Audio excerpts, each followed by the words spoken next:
à l'heure où nous parlons, l'ambassadeur, l'ancien ambassadeur français qui était au Cameroun, Gilles Thibault, Monsieur Gilles Thibault, le guerrier,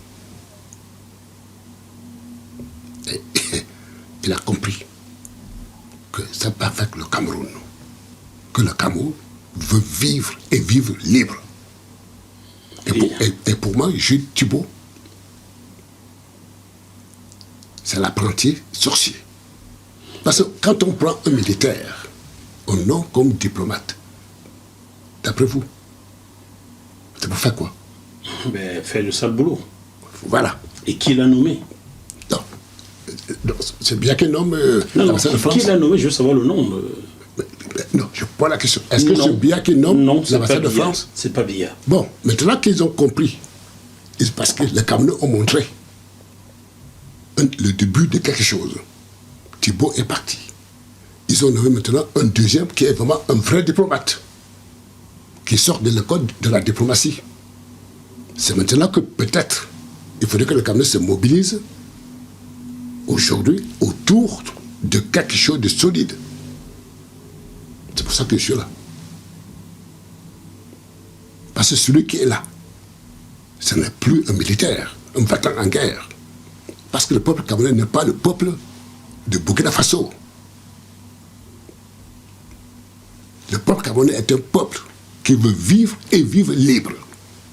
Le peuple camerounais n'est pas une colonie. Il n'a jamais été une colonie.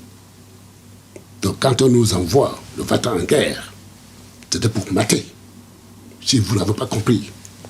Quand on nous sort, les génocides, on va tuer tout le Bamdeke. Mais pourquoi que ça sort d'où ça? Ça venait d'où? Mais de la France, de lui. Pour essayer de faire peur. Obamileke? Je parle de ce monsieur qu'on appelle monsieur Thibault. Thibault qui vient d'être appelé. Voilà, qui est un battant en guerre. Ce monsieur Junior Zogo, il est français, c'est un français. Désormais, oui. Il a montré à la télévision, devant tout le monde, ses passeports. Il l'a montré ici sur ce plateau en fin 2017. Même dernièrement, là, il a montré les 6 passeports. Oui. Je crois qu'il est même en Afrique du Sud, en ce moment-ci. Je ne sais pas. Je ne suis plus. Puisqu'il a dit que je pars à l'Afrique du Sud. Il a montré 4 passeports de ses enfants, 2 passeports, sa femme et lui. Qu'est-ce qu'il a dit? Je demande aux Français de quitter le Cameroun. Je demande au chef Betty de casser le pont. Je ne sais pas quel pont. Hein, parce que ça le fait, pont de la Sanaga. Ça fait 50 ans que je n'ai pas mis le pied C'est là-bas. le pont sur la Sanaga, voilà, pour que les Bamilekins puissent plus traverser. Voilà. Il a dit un truc comme ça. Est-ce que les Français ont démenti? J'ai pas entendu démentir, peut-être, bon. Je ne dis pas tout. Est-ce que le grand Camerounais lui-même a dit ce type, il n'est plus Camerounais? Non. Et quand Gandam, que je ne connais pas, quand lui, il riposte, on dit ah, il est Bamileke. Ah. Mais vous croyez que c'est avec ça que nous allons construire notre pays?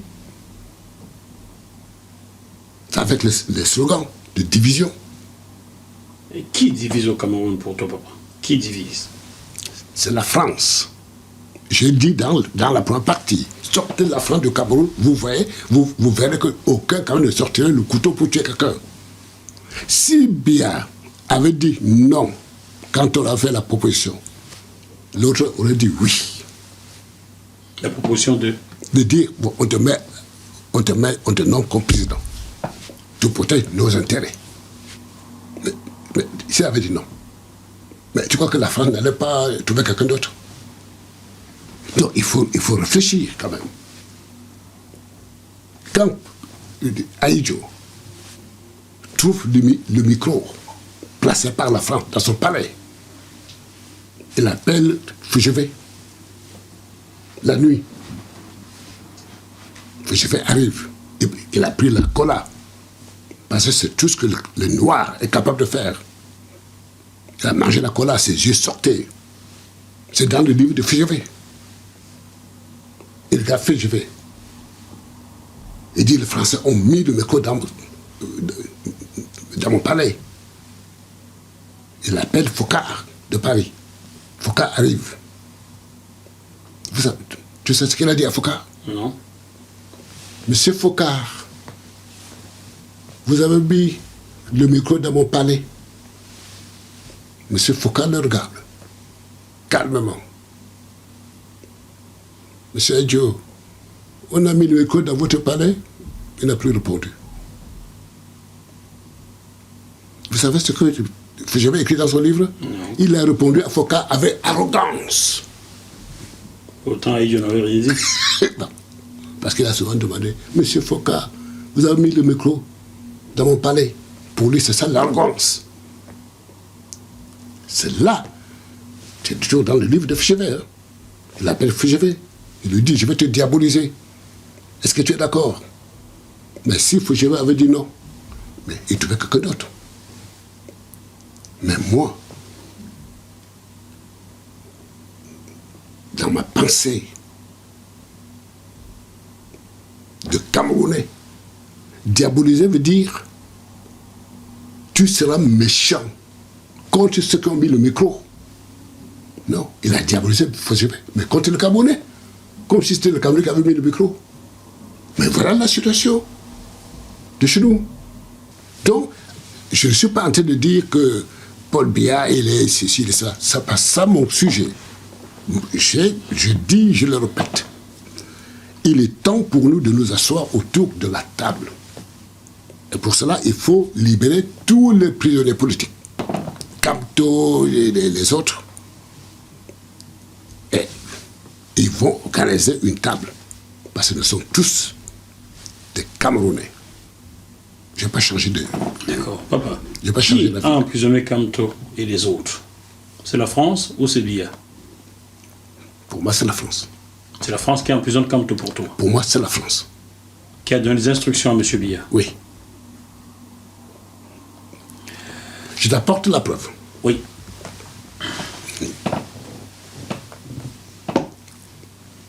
Qu'est-ce qui s'est passé à Paris il y a seulement quelques jours? Il y a eu cinq femmes camerounaises Oui. dans le jardin de l'ambassade du Cameroun. Dans la cour, il n'y a pas de jardin dans cette cour-là. C'est dans la cour. Oui, dans la cour. Mais du Cameroun, de Du l'ambassade du Cameroun, Cameroun. oui, dans l'ambassade du Cameroun, oui. Donc, on a pris ces cinq femmes Oui, pour aller les enfermer oui. en cellule. J'étais au téléphone avec leur avocate, Maître Noumon, hier soir. Voilà. Et c'était la cellule de 2 personnes. On a mis 5 femmes dans cette cellule. Et on a envoyé ces femmes devant un juge. Il y avait quoi comme charge? Violation Du domicile privée. privé. Donc ça veut dire que le Cameroun n'est pas indépendant. C'est ce que j'avais dit dans la première cassette. Voilà, ils m'ont donné eux-mêmes la confirmation. Vous voulez qu'on vous prouve comment? Voilà le Cameroun. C'est même le juge qui a dit, mais qu'est-ce que vous me dites là? Vous voulez que je juge ces personnes? Sur quelle base? Voilà la réalité. Au même moment, à Londres, il y avait des filles qui étaient sur la barrière. Sur la grille de l'ambassade aussi. Et un monsieur est venu. Il dit, je suis colonel, on doit quelque chose comme ça là. Il a commencé à parler fort. Ce sont la police anglaise qui est venue l'arrêter, l'amener. Ça donne l'indication. Aux États-Unis, le lendemain, ils sont allés occuper l'aventure de l'ambassade de France. Pas de Cameroun, de France. Oui. Comme ils l'ont fait le 20 mai déjà. Et la police américaine est venue pour protéger les Camerounais. C'est ce qui s'est passé le 20 mai. J'étais présent, j'ai filmé les voitures. J'ai suivi oui. en direct. Oui, j'ai vu ça là déjà, oui. Ça donne quelle indication? Il y avait de la police, il y avait même la CIA qui était là, garé pour protéger les manifestants camerounais. Voilà. Donc, pour vous, les Camerounais, quand On vous les arrête ça, en France pendant qu'on les protège en Grande-Bretagne et aux États-Unis. aux États-Unis. Mais ça vous dit quoi, ça? Ça fait bizarre tout ça. Alors voilà, quand vous êtes là pour taper sur nous, entre nous, on se tape. Mais c'est ça que c'est ça là, monsieur, que quand on te place, ça veut dire que tu reçois le coup. Tu me protèges. Moi, je pille le pays, mais tu prends le coup à ma place. Si vous n'avez pas compris, je l'avais. Quand Aïdjo dit, je vais te diaboliser. Mais l'autre, à la fin, il a dit oui. Mais à sa surprise, c'était pour torturer les Camerounais. Pour assassiner les Camerounais. Et on disait Fouchivé a fait ci, fait ça. Et on dit Fouchivé a fait ceci, il a fait ça. Mais Fouchivé ne peut pas le faire tant que le sommet n'est pas d'accord, mais bon. Quand Fouchivé écrit le livre, il dit dans le livre, pourquoi j'ai confié l'application du livre à mon neveu qui est Bamdeke.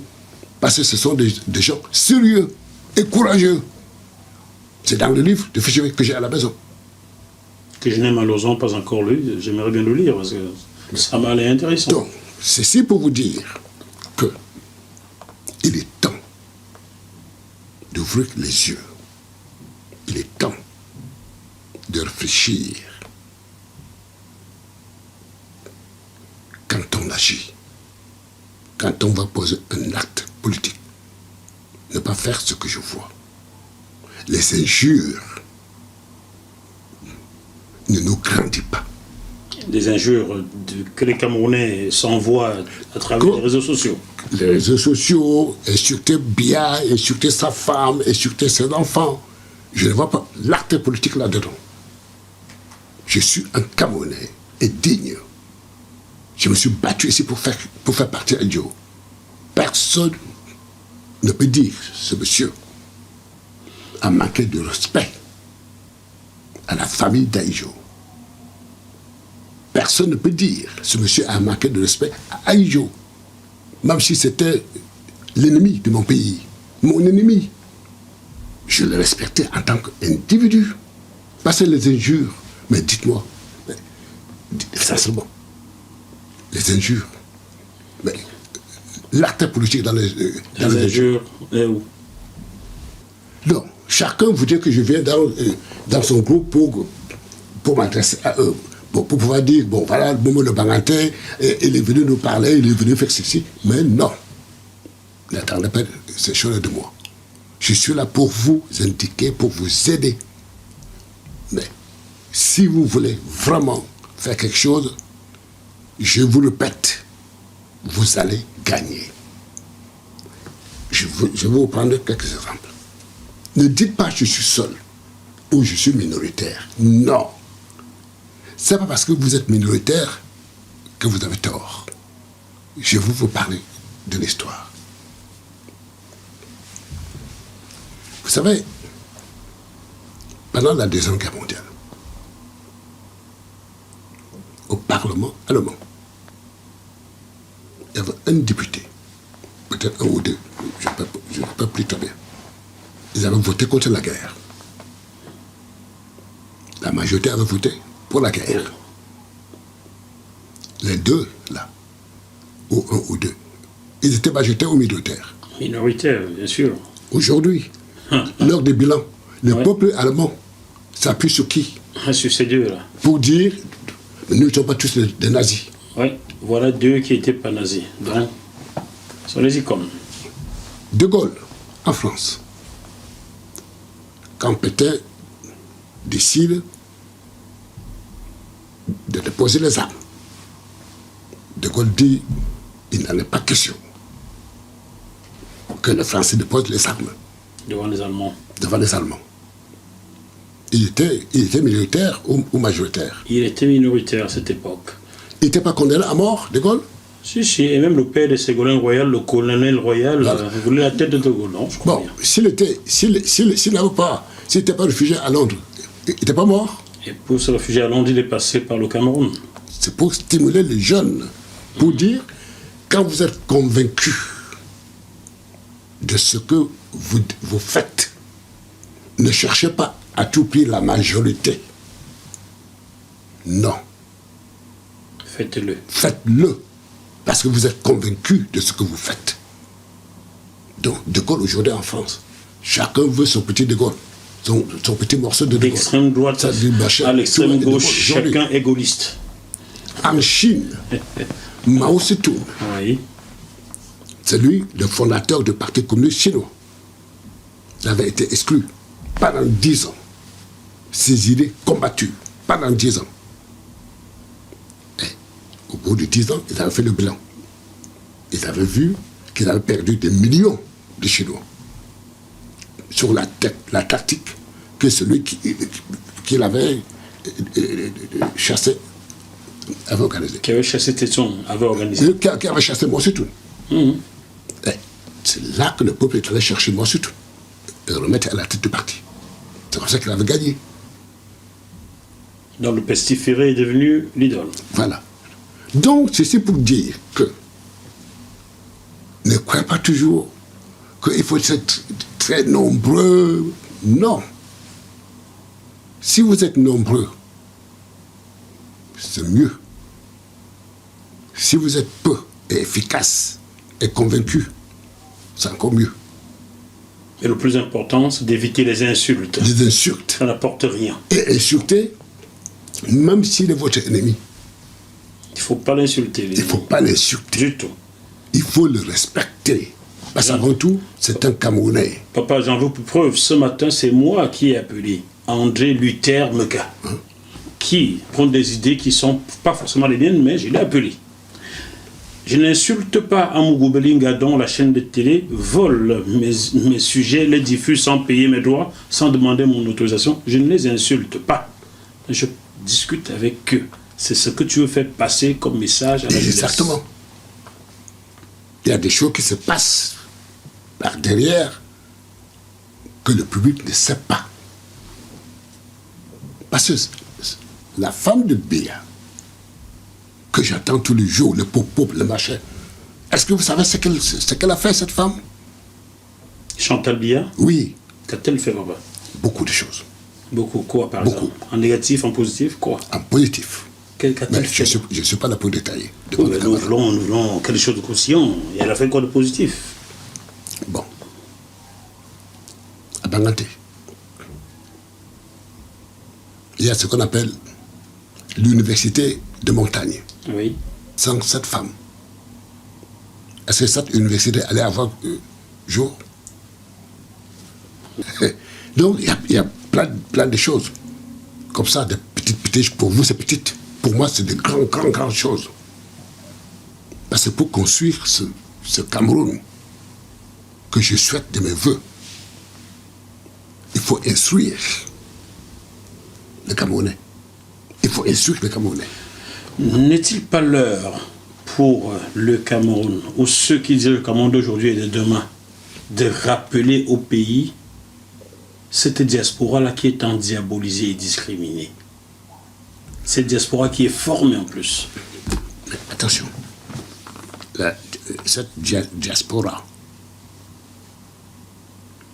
ils font un travail remarquable. Mais ils se discréditent en même temps. C'est pour ça que je suis en train de le dire, de faire attention. Avec les injures. Je prends le cas de Yamsi. Yamsi Franklin, Oui. que j'invite ici, mais il ne me répond jamais. Voilà. Voilà un monsieur que je ne connais pas, qui a peut-être de bonnes idées. Mais quand il s'adresse à la jeunesse camerounaise, il a la capacité de les entraîner dans l'erreur. Parce que c'est quelqu'un qui a la capacité De mobiliser. de mobiliser. Mais il faudrait quand même qu'il réfléchisse beaucoup. Parce qu'il doit aussi comprendre qu'il y a des gens qui ont lutté toute leur vie, qui l'observent aussi. Par exemple, quand il dit « Bien doit partir », c'est normal. Bien doit partir. le système doit partir. C'est normal. Qui peut dire le contraire là? Quand le même dit Guillaume Soro, Ouattara, alors là, D'accord. il trouble les gens comme moi, les gens qui ont donné toute leur vie. Parce que on met Biya, on met Soro, on met Ouattara. Mais moi qui vous parle, j'ai choisi Biya, sans hésiter. Pourquoi? Voilà. Bien. Ce que je voulais dire, parce que tu vas toujours un peu... Quand Biya dit, par exemple, l'Africain a un défi à relever, il s'arrête là. C'est à chacun de nous d'essayer de comprendre ce qu'il veut dire. Parce qu'il est otage. S'il n'était pas otage, il pouvait détailler. Comme il est otage, il ne peut pas aller plus loin. Et ça l'est là. C'est à nous de comprendre. Parce que la lutte en Afrique, ce n'est pas seulement en Afrique. Ça va au-delà de tout ce que le noir a subi sur cette terre comme humiliation. Ça va au-delà. Est-ce que Soro est sur cette voie-là? Est-ce que Ouattara est sur cette voie-là? Monsieur Guillaume Soro, que j'attends toujours, ça fait 4 mois, je vous ai envoyé 2 emails sur vos adresses email personnelles, vous ne répondez pas. J'ai sollicité Foussetou Bamba, qui est votre bras droit, vous ne répondez jamais, ça fait 2 ans. Quand Biya dit la grande ambition, il s'arrête là. Parce qu'il est otage. Il ne peut pas développer vraiment ses idées. Parce qu'on l'a mis là pour prendre le coup à la place. C'est le bossu alors. Eh bien, exactement. Si tu n'as pas tout compris. Parce que quand on te met là, comme le cas d'Aïdjo qui tourne le micro, il fait venir son maître, Focard, qui était son maître. Hein? Quelqu'un qui ne savait pas écrire son nom comme lui. Il lui dit, mais dis donc, tu as mis le micro chez moi. Et puis le gars dit, mais, ah bon, on a mis le micro chez toi, il ferme la gueule. Mais tu crois que c'était en prison ça? C'est quelqu'un qui était indépendant? Non, sincèrement, tu trouves le micro chez toi. Toi, un homme indépendant, ou une femme indépendante, tu trouves le micro chez toi. je l'enlève d'abord. Même pas enlever. Tu fais venir la personne. Tu l'emprisonnes. Voilà ce qu'on appelle indépendance. On l'a vu en Guinée. Quand ce pays jouait avec le même focal, a joué jusqu'au moment où c'est quoi tout l'avait dit. Cette fois-ci, vous allez voir ce que vous allez voir. Il a fait la mutation. C'était fini. Voilà l'indépendance. Donc si tu dis, mais dis non, mais tu as mis le micro chez moi. Il te regarde et dit, mais toi, c'est vrai que j'ai mis le micro chez toi? Tu ne réponds plus. Et puis, ton boulot, il dit, mais il a parlé à Foka avec arrogance. Il s'adresse à qui? Au peuple camerounais. Et les gens vont applaudir. Ah, nous sommes fiers d'être Camerounais. Mais pas moi. Je me suis battu toute ma vie pour que le Cameroun se lève comme un seul homme. C'est-à-dire à chaque fois qu'un Camerounais est attaqué. Pas de dire, on a attaqué celui-ci, il est bambliqué. Non, ça ne me regarde pas. On a attaqué celui-ci, il est destici. Ça ne me regarde pas. C'est pas ça le Cameroun que je rêve, moi. Le Cameroun que je rêve. On attaque un bêtise, c'est tous les Camerounais qui se lèvent. On attaque un Bassa, c'est tous les Camerounais qui se lèvent. On attaque un Bambliqué, c'est tous les Camerounais qui se lèvent. Voilà le Cameroun dont je rêve. Bien, papa.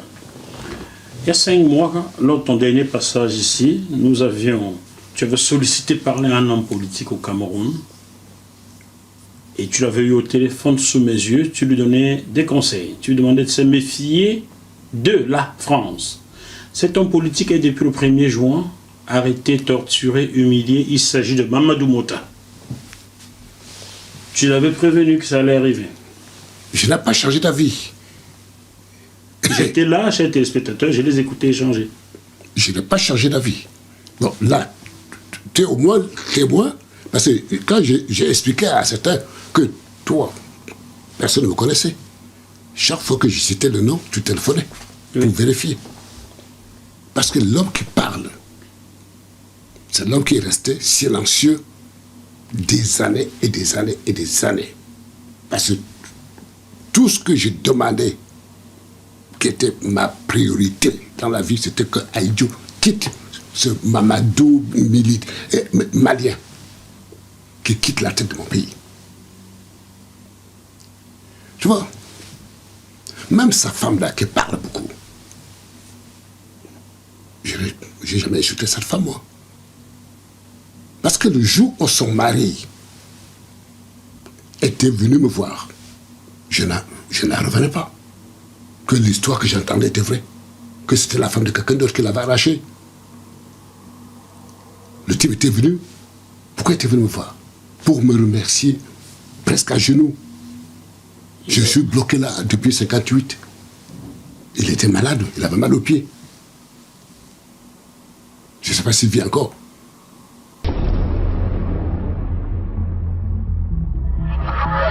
Ce programme vous est proposé par Deviseo Fret, spécialiste du transport international Afrique, Dom-Tom, Océan Indien. Retrouvez-nous sur www.deviseo-fret.com. Téléphone plus 33 139 85 14 23. Revenons sur le cas Mamadou Mouta.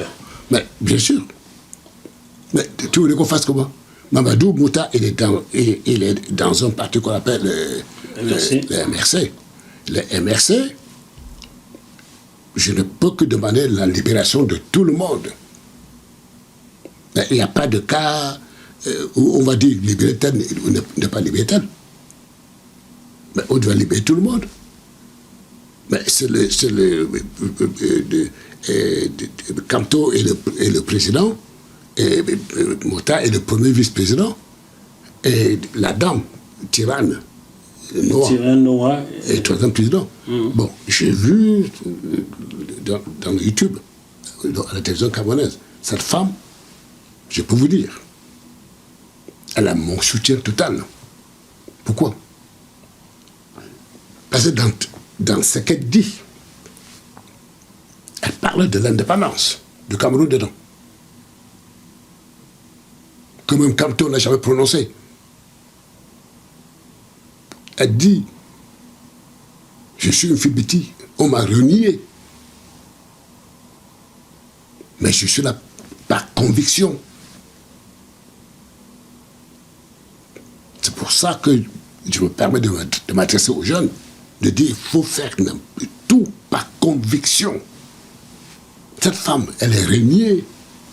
Par les siens, sa famille, oui, en effet. Elle dit, je suis là par conviction. Elle parle de l'indépendance du Cameroun. Donc ça veut dire qu'elle confirme que le Cameroun n'est pas indépendant. Alors que même Kamto n'a jamais prononcé ce mot-là. Alors vous voyez quand même que... Mais ce n'est pas un truc fabriqué. Ce n'est pas un truc petit. C'est un truc de Cameroun, c'est notre pays. Hein? Nous allons jouer... Tu tapes sur moi, je tape sur toi, tu tapes ici, je tape ici, tu tapes ici. Et le pillage continue. Alors, ce jour-là, tu disais à Mamadou Mouta ceci. La France va te demander de discuter avec un jeune. À toi de savoir ce que tu vas faire. Et il t'a répondu, oui, c'est déjà arrivé. L'ambassadeur de France m'a demandé de discuter avec Abraham Libi, parlant de Gilles Thibault.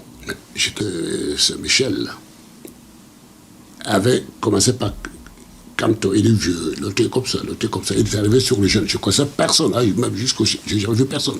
Il est arrivé sur lui, j'ai compris. Ce n'est pas parce qu'il est le plus beau, le plus ceci, non.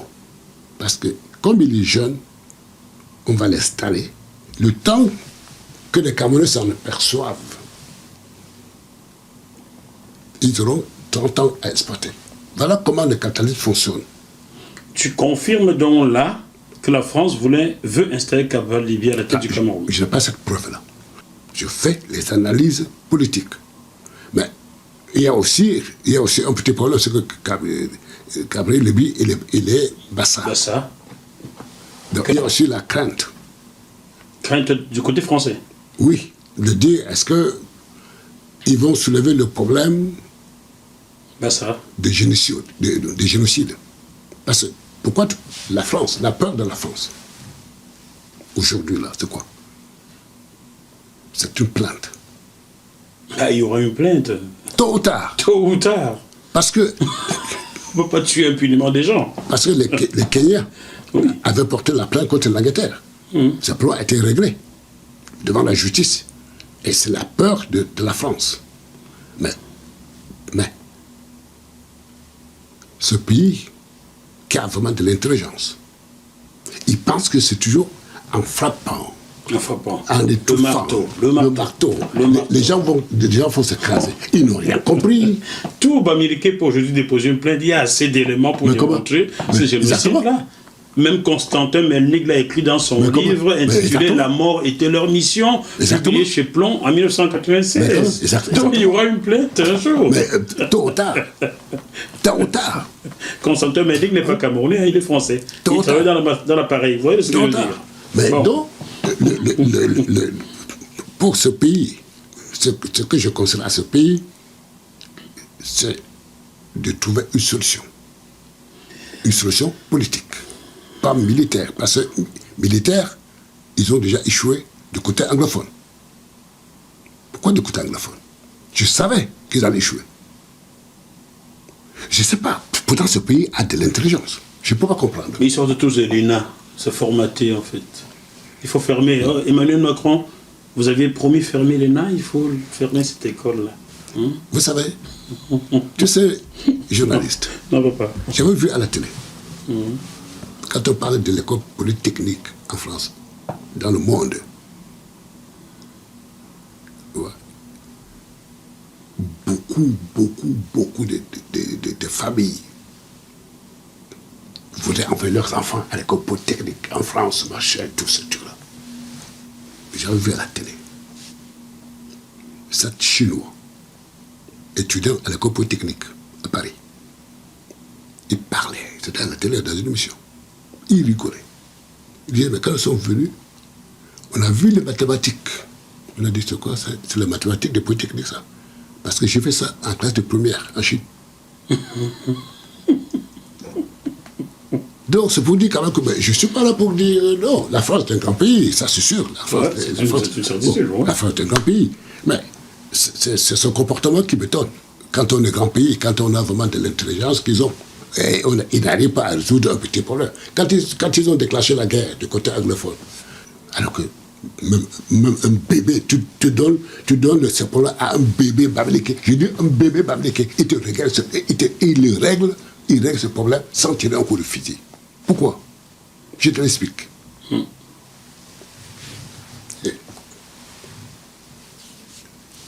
Il y a les Anglais. Il y a l'Australie. Il y a les États-Unis. Il y a le Canada. Il y a l'Afrique du Sud. Il y a tout le bloc. Le BRIC. Tout le bloc anglophone là. Oui, la Nouvelle-Zélande est dans le truc là aussi. Tout le bloc anglophone. Oui. Tu vois que la France là, a la capacité de lutter contre ces gens-là. Mais c'est comme ça qu'on fait une analyse. Elle comptait sur l'Union européenne. Quelle Union européenne?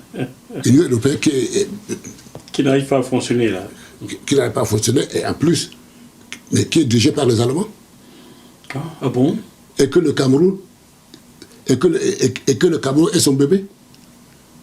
Ah, je n'ai pas vu ça comme ça. Ah bon? Mais il faut toujours ouvrir les yeux quand vous faites l'analyse politique. Mais Martin Schulz, je te cherche depuis. Comment on fait pour voir Martin Schulz? Mais pourquoi tu vois que la France retire Thibault, le guerrier, pour mettre maintenant un vrai diplomate?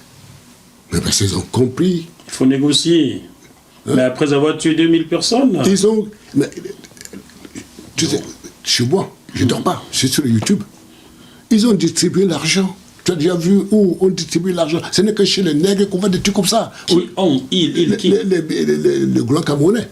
Mais ils ont distribué l'argent à qui? Mais à la population, pour qu'ils ouvrent. Parce que ceux qui sont en brousse là, avaient dit de lundi à vendredi, ville morte. Vous ouvrez le samedi pour que les gens se ravitaillent. Oui. Après vous refermez. Comme ce fut le cas il y a 28 ans, les villes mortes au Cameroun déjà.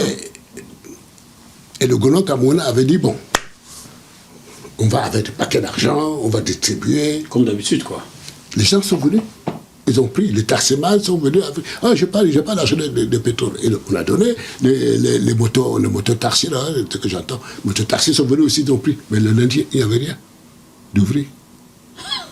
Bon, papa, tu dis que la France a déclenché la guerre du côté anglophone. Je Absolument. ne peux pas m'empêcher de te poser la question. Tu te fondes sur quoi pour accuser la France sur ce coup-là? Je me fonde pour comprendre le problème camerounais. Il faut comprendre le problème du Liban. Du Liban. Oui. D'accord. Explique-moi, je suis trop jeune, je ne comprends pas bien au Liban. J'essaie déjà de comprendre le Cameroun et l'Afrique, donc aller au Liban, c'est plus long. Voilà. Parce que pour comprendre un problème, il faut toujours parfois aller loin dans l'histoire pour comprendre. Au Liban, c'est la France qui était là-bas. Et la constitution libanaise dit ceci. Seul un chrétien doit être président. Le musulman doit être premier ministre. C'est écrit dans la constitution. D'où, de temps en temps, il y a la guerre là-bas. Parce que les musulmans, ils deviennent peut-être ils sont même plus nombreux aujourd'hui que les chrétiens. Mais comme on doit appliquer la constitution, c'est toujours le chrétien qui est président. Mais au Cameroun, ça n'a pas écrit. Quand on dit le Bamileke ne sera jamais président. Ce n'est écrit nulle part. C'est écrit nulle part. Pas encore. Peut-être on y pense, peut-être il pense. Peut-être il pense. Parfois je me dis les Bamileke ne sont même plus Camerounais. Il doit y avoir des Tchadiens, ces Bamileke là. Bon, quand on dit les Bamileke ne seront jamais président. Ou les Bassa. Non, c'est Bamileke. Seulement Bamileke. C'est précisé Bamileke. C'est dit, mais pas écrit. C'est pas écrit. C'est dit Bamileke. Ils ne seront jamais présidents dans ce pays. Mais pourquoi? Parce que c'est la force économique du pays. C'est quoi la force économique? C'est les gens qui se lèvent tôt. On n'a donc pas décidé d'embourgeoiser les Bamileke? Comme j'ai expliqué au départ, et tu m'avais interrompu. Donc, les Bamileke, quand on partait les chercher chez eux pour les ramener au sud pour travailler, c'est comme ça qu'ils voyaient ce qu'eux, ils faisaient. Puisque, tu vois, les cafés, il faut 4 mètres. Entre 2 pieds. Entre 2 pieds. Il faut 4 mètres. Ils avaient vu ça. Donc, les 6 mois qu'on te donnait pour rentrer à la maison, tu te disais, mais si je demandais à mon frère de me donner un petit bout de forêt, je pourrais aussi faire la même chose que le blanc. C'est comme ça que les Bamileke se sont installés petit à petit. Ce n'est pas que les Bamileke sont venus, sont descendus de leur montagne avec une armée pour venir envahir, je ne sais pas quoi. Non, ça a été dans la tête, toi. Mais ces gens le savent très bien. Mais pourquoi ils n'expliquent pas? Je parle moi-même de mes frères là qui racontent des choses, puisque dernièrement, il y a une qui est venue chez moi me dire cela. Vous, les Bamileke envahisseurs, quelqu'un que j'ai aidé dans ce pays pendant 20 ans. Mon fils était là. Il venait du pays. Et il est venu me rendre visite. Il m'a sorti ce qui te sort là. Vous, les Bamileke envahisseurs, vous ne prendrez jamais le pouvoir. Comme tu ne prendras jamais le pouvoir au Cameroun, il faut tuer tout le monde. Mais rien que mon regard, elle a compris qu'elle avait traversé la ligne rouge que j'avais retenue dans les discussions que Biya avait avec ses copains. En 58, elle est partie vite. Donc, voilà la situation au Cameroun. Donc, le Cameroun, sous la forme aujourd'hui, c'est à nous de voir si nous sommes capables de construire ce Cameroun uni comme ce que nous voyons là, symboliquement. Ou on peut faire autre chose. Il y a la Confédération, comme en Suisse, comme en Belgique, comme en Allemagne. Mais quelqu'un s'y oppose. on ne veut pas de confédération. Mais- Même la décentralisation décidée il y a de cela 22 ans n'a jamais vraiment vu le jour. Cher ami, il est temps, je le répète, il est temps de mettre tout sur la table. Parce que ça ne peut plus durer. Sauf si on veut casser le Cameroun. Et qu'est-ce que tu penses? Je Peut-on pense- casser le Cameroun ou bien l'arranger? Non. Non, attention, casser le Cameroun veut dire vraiment casser où chacun ira, où on ne parlera plus. Puisque les Français voulaient déjà casser le Cameroun en trois. C'est des choses que les Camerounais ignorent aussi. Ah bon? Les Oui. Français voulaient casser, c'est-à-dire scinder le Cameroun en 3 pays, c'est ça? Je ne sais pas, j'apprends. Bien sûr, Qu'est-ce qui s'est Non. passé? à l'époque où il y avait la lutte en pays bamileke, ils avaient envisagé de faire du Nord une république. Et Dieu était bien d'accord, il était président. Hein? De faire les bamileke et les anglophones un pays. Certains bamileke étaient d'accord. D'autres bamileke avaient dit, pas question, nous sommes Camerounais. Parce que les bamileke ont toujours servi ce pays-là. Ils ont toujours servi ce pays dans leur cerveau, dans leur façon de penser. Donc, ceux du Sud Et de l'Est? et de l'Est allaient former un pays. C'était comment? Les Bamileke, ceux qui étaient d'accord, ils avaient dit, mais nous sommes des hommes d'affaires. Nous voulons le port. On avait mis le port de Douala. Donc ça veut dire que tous les Douala et les anglophones et les Bamileke allaient constituer une république. Voilà la mort, d'où vient la mort de Monseigneur Ndormo. Il s'y est opposé? Oui. Donc, quand on l'a piégé avec l'histoire de Wandje, parce que lui, Monseigneur Ndormo, il avait construit l'usine qu'on appelait Plasticam. Je crois que c'était à Ndjobé. Où le français avait considéré ce type. Pourquoi? Parce qu'il avait engagé les ingénieurs polonais, pas français. C'était sous Pompidou. Et les Français disaient, mais attention, ce type, le Bamileke là, il se dit prêtre, il n'est pas vraiment prêtre. Donc, on lui avait dit, mais pourquoi tu n'as pas engagé les ingénieurs français? Il a dit, mais la France est ici depuis des années, pourquoi ils n'ont pas construit?